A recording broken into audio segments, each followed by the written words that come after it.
Taking a look at Hong Kong's protests as of July 1st, 2019, we see what was once a peaceful protest escalate into a chaotic one.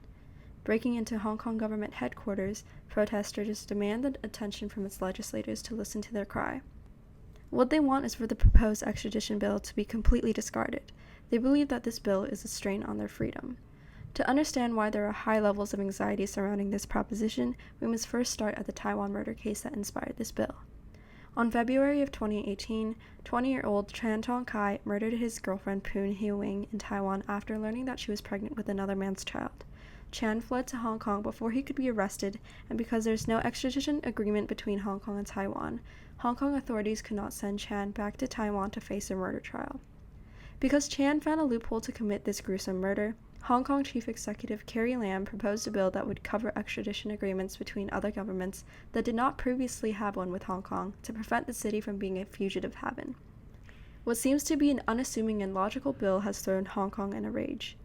Why? An extradition agreement with China could mean many things. Taking a look back at their histories, we know that Hong Kong was a colony of Britain for 156 years until 1997 when it had to be returned to China. Since Hong Kong did not want to assimilate into a communist country, Britain and China made an agreement that Hong Kong would be recognized as part of China, but it would have their own government for 50 years under the one country, two systems policy. But over the years, China has slowly loomed over Hong Kong's government.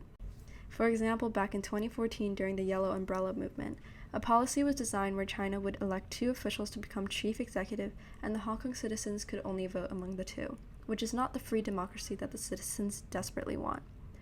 The policy was never put into action, but now with the new extradition bill, anyone on Hong Kong soil is eligible to be a victim of China's justice system, encouraging their influence over the city. This extradition bill is also a problem because of China's infamous history in human rights. It's known to imprison many innocent citizens by means of torture, planting evidence, etc.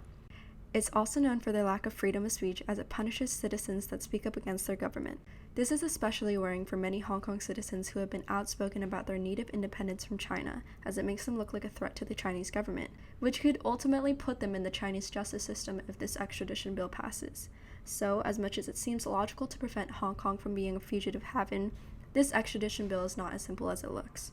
Taiwan has even stepped in by saying that it will not sign the extradition bill, nor will it try Chan for murder, pressuring Carrie Lam to dismiss the bill as it would not accomplish its goal in the first place.